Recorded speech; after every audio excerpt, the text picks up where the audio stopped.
Hello nursing officer Shiva के nursing academy selection factory के online platform में आप सभी का हार्दिक स्वागत अभिनंदन है। हमारे बीच मौजूद है संगीता बेन, जिनका हाल ही में नो सेट 8 में सिलेक्शन हुआ है। साथ में सीएचसी गुजरात में सिलेक्शन हुआ है और उन्होंने फाइनली सीएचसी गुजरात ज्वाइन किया है, क्योंकि इनको एम्स गुवाहाटी मिला। ये गुजरात के रहने वाले, बहुत दूर है, इसलिए इन्होंने एम्स गुवाहाटी को लीव करके इन्होंने घर पे रहने का डिसाइड किया और सीएचसी गुजरात में फाइनली घर के पास अहमदाबाद में इनको जॉब मिली है। तो अलग अलग बधाई संगीता जी, कैसा लग रहा है बेटा? अभी तो अच्छा लग रहा है सर। अच्छा लग रहा है। अपने बारे में सभी को बताओ बेटा। अ, मेरा नाम Sangeeta Baria. I am from proper Bhavnagar. Near में पालीताना लगता है, उधर से मैं बिलोंग करती हूँ। और मैंने नर्सिंग बैचलर मैंने भावनगर से किया, प्राइवेट से ही किया था। क्या नाम बेटा कॉलेज सजानंद, का? हाँ, Shri Sajanand institute of nursing college. और मैंने मास्टर भी 2021 से 2023 के बैच में कंप्लीट कर दिए थे। उसमें ओके। मैंने ओबीसी स्पेशलिस्ट में मैंने एमएससी कंप्लीट कर रखी है ऑलरेडी। उसके बाद मैंने नॉर्सेट के लिए प्रिपरेशन किया था, लेकिन बाद में मैंने एसीएससी का एग्जाम भी दे दिया, ओके, तो इसमें आपने भी हो बताया गया था। पहले भी आपका एम्स बिलासपुर मिला था, लेकिन घर वालों ने भेजा नहीं। वो कौन से ईयर में हाँ, मिला था? वो तब तब मेरा 2021 में जब मुझे बिलासपुर मिला, तब घर वालों ने मुझे जाने नहीं दिया। तो बाद में मैंने एमएससी कर लिया। और ओके।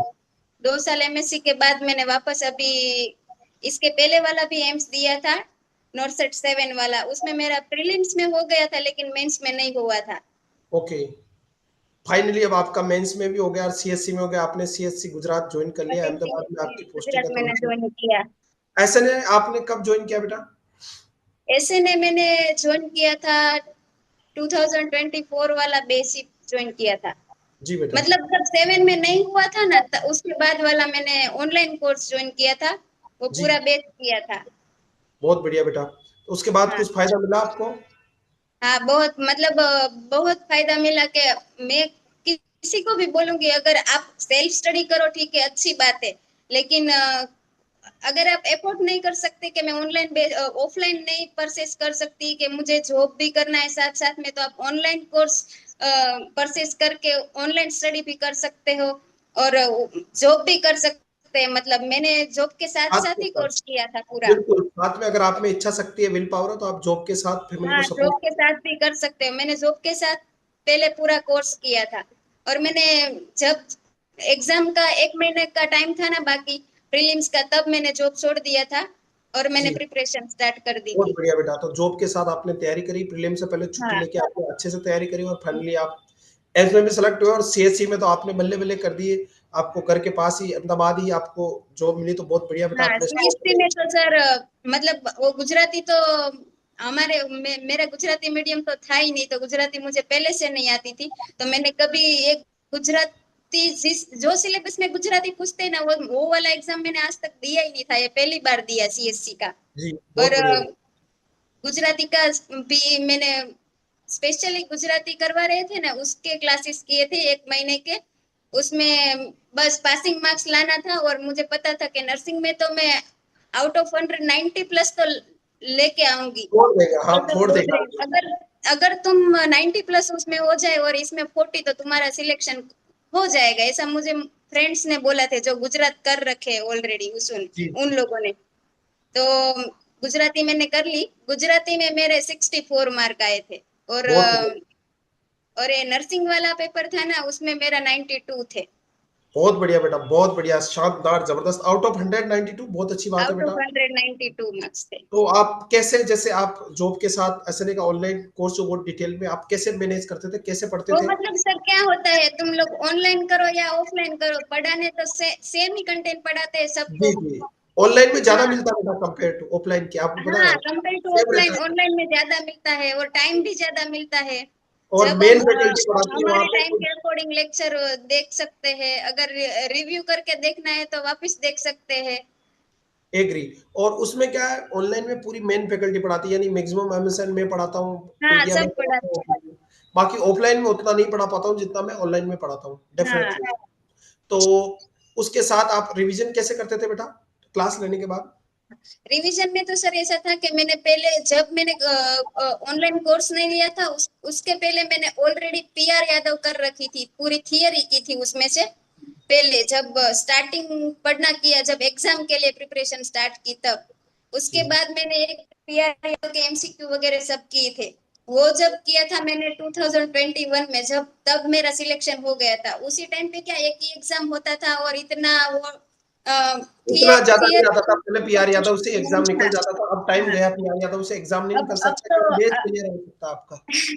जी, अब तो थियरी पढ़नी पड़ेगी, अब तो ऐसा ही लगता है।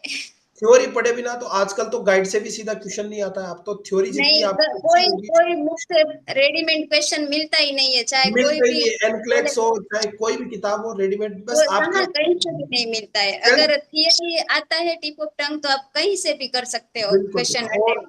जो जितने भी गाइड है, प्रैक्टिकल नॉलेज होना चाहिए, जो लेवल का होना चाहिए, आईसीओटी लेवल का होना चाहिए, वो बस प्रैक्टिकल नॉलेज है। और आपका थियरी थियरी अच्छे से कर रखी है तो सिलेक्शन हो जाएगा, आराम से हो जाएगा।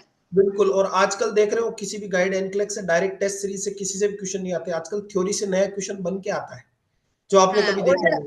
तो आपकी हाँ थ्योरी सर, स्ट्रांग है तो मैंने आप उसे सोल्व कर सकते हैं। जी, थियरी मेरा मतलब कॉलेज तो मैंने कब वो 2018 में मैंने मेरी बीएससी कंप्लीट कर रखी थी। और बाद में तो एमएससी में तो इतना वो सब फंडा वंडा सब आता नहीं है, तो वो तो बाद में ही किया था।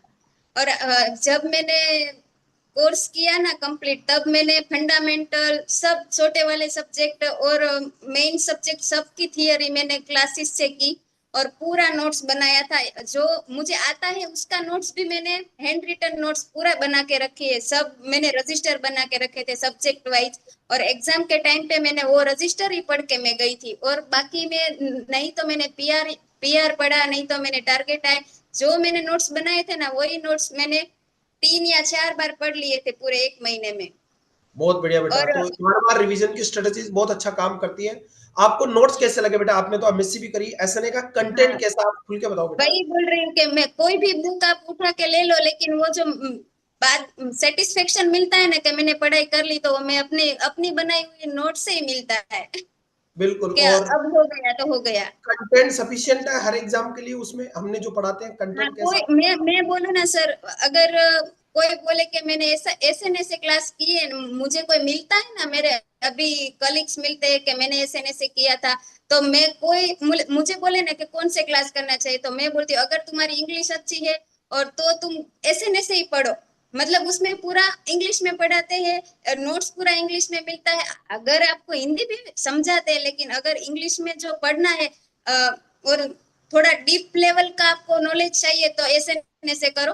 बाकी आपकी मर्जी, मैं सबको यही बोलती हूँ। जी, जी बेटा, बिल्कुल सिलेक्शन चाहिए कि एक तो होगा कि हाँ, चांस रहता है कि सिलेक्शन होगा, और एक है कि होगा सिलेक्शन मतलब एक होगा बार ही होगा, बहुत अंतर है। ऐसा नहीं है कंफर्म ट्रस्ट करती है होना स्टूडेंट का चाहिए और सिलेक्शन होगा। कंटिन्यूस क्लासेस के साथ आप अपना प्रिपरेशन कंटिन्यू रखना, बस और कुछ नहीं। अगर आप आज पढ़ो, आज एक साथ पढ़ लोगे, बाद में फिर छोड़ दोगे एक महीने के लिए, तो नहीं, ये नहीं करना है। मतलब कंटिन्यू क्लास भी देखना है, अपनी प्रिपरेशन भी साथ में रखनी है, जी, तो हो जाएगा। एक गुजरात साल के में आप बच्चों पढ़ को, सकते हो। बिल्कुल बेटा, गुजरात के बच्चों और देश के बच्चों को क्या संदेश है, किस तरह से पढ़ना चाहिए, क्या आपका बेस्ट है, व्यू है बेटा? मैं तो वही बोलूंगी कि अगर आपको जॉब करने की जरूरत नहीं है तो बस एक एक साल जॉब मत करो। अगर बिल्कुल। एज ए फ्रेशर आप लोग पास करके निकल रहे हो तो एक साल और एसएनए के साथ मेहनत कर लो, हो जाएगा एक साल में। थैंक यू कोई भी बेटा। एग्जाम कर लोगे आप। आपका ट्रस्ट हमें बहुत विश्वास देता है, मेहनत करने की ताकत देता है। हम और एक्स्ट्रा मेहनत करेंगे ताकि और बच्चों का भविष्य बना सके। Thank you dear. Yes sir, और अभी नोट से 9 भी देना है कि मेरा सिलेक्शन राजकोट में हो जाए। बिल्कुल राजकोट टाइम्स आपको मिलेगा, आपको छोड़ना नहीं है, मेहनत करते रहना है, हाँ, क्योंकि अभी सफलता अभी मैं एक दिन में नहीं मिलेगी, लेकिन एक दिन जरूर मिलेगी। जरूर मिलेगा। जरूर बस मिलेगी। वही ट्रस्ट बना के रखा है। बिल्कुल जब बेटा, तक राजकोट नहीं मिलेगा तब तक मेहनत तो करनी ही है सर, बिल्कुल क्योंकि करनी है मेरा बेटा। मेरा मेरा सपना एम्स एम्स में एक बार जाने का है बस। बिल्कुल सपना पूरा बाद होगा। में मैं एम्स में जाके जॉब करूं या नहीं करूं, लेकिन मुझे एम्स चाहिए, मतलब चाहिए। राजकोट टाइम्स पक्का मिलेगा, आपने जिस तरह से मेहनत करी बेटा।